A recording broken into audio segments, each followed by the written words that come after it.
If going to work feels like going into battle, if you leave meetings drained, doubting yourself and questioning your sanity, you might not be dealing with a difficult person. You might be surviving narcissistic abuse in the workplace.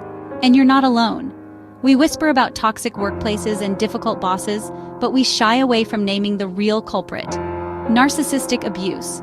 It thrives in silence, in the shadows of our self-doubt and fear. But I'm here to tell you, you don't have to stay silent. Today, we're diving into how narcissistic abuse shows up at work, how to protect yourself, and how to reclaim your power in a toxic environment. It's about understanding the subtle signs, setting healthy boundaries, and remembering your inherent worth. This is about reclaiming your voice, your confidence, and your peace, because you deserve to thrive, not just survive. Let's get started.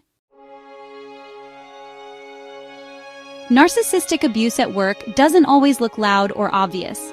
It's often silent, strategic, and psychological. It's the colleague who takes credit for your ideas in meetings, leaving you feeling invisible. It's the boss who praises you publicly, only to undermine you in private emails. It's the constant feeling of walking on eggshells, never knowing when the next outburst or manipulation tactic will appear.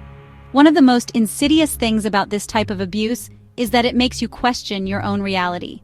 You start to wonder, is it me? Am I being too sensitive? Am I imagining things? You find yourself second-guessing your every decision, doubting your capabilities, and shrinking yourself to avoid conflict. Let me assure you, if this feels familiar, it's not in your head. It's a calculated form of manipulation designed to erode your confidence and keep you off balance. Narcissists thrive on control and power, and they achieve this by making you question your own judgment, your sanity, even your worth. They'll gaslight you by denying your reality, minimizing your feelings, and twisting situations to make you seem like the problem. This constant invalidation can chip away at your self-esteem, leaving you feeling anxious, depleted, and utterly alone. The first step to reclaiming your power is recognizing the truth of what you're experiencing.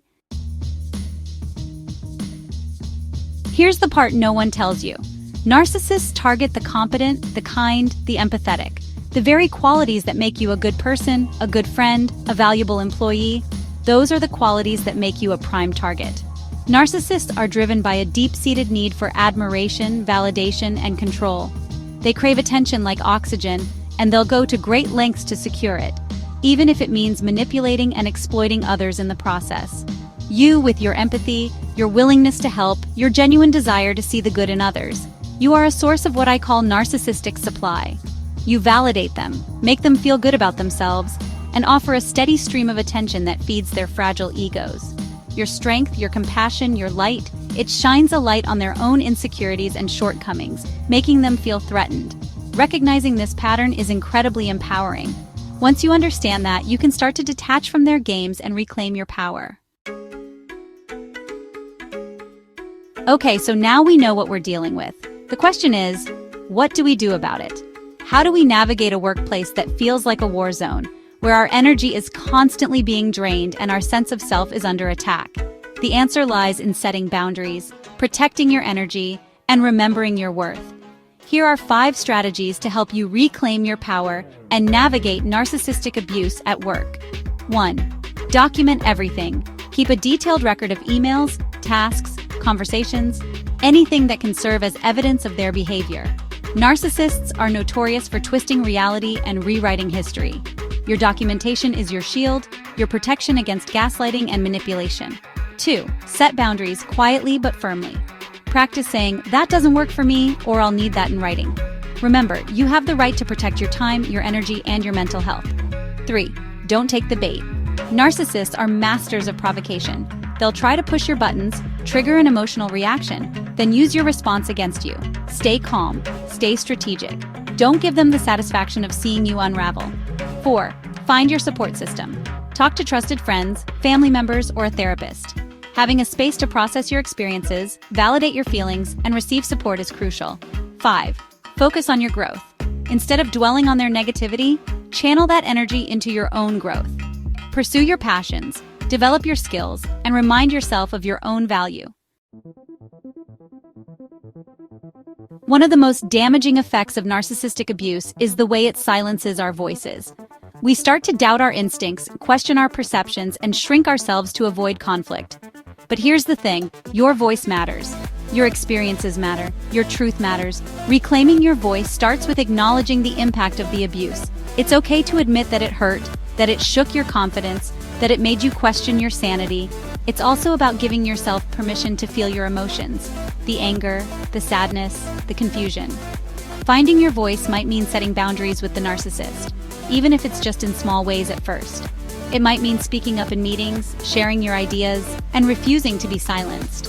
Remember, you deserve to work in an environment where you feel respected, valued, and safe. Sometimes that means walking away from toxic situations and creating a healthier space for yourself. Healing from narcissistic abuse is a journey, not a destination.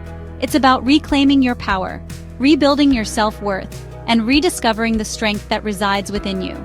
It's about learning to trust your instincts, set healthy boundaries, and surround yourself with people who lift you up. Start by practicing self-compassion. Treat yourself with the same kindness and understanding that you would offer a dear friend. Forgive yourself for any mistakes you might have made, for staying too long, for doubting your own worth. Remember, you are not defined by the abuse you endured. You are a survivor, and your resilience is a testament to your strength. As you heal, you'll start to notice shifts within yourself. You'll find your voice getting stronger, your boundaries becoming clearer, your self-worth shining brighter. This is about more than just surviving. It's about thriving. It's about creating a life that feels aligned with your values, your passions, and your authentic self. You are not weak for feeling exhausted. You are not crazy for seeing the red flags.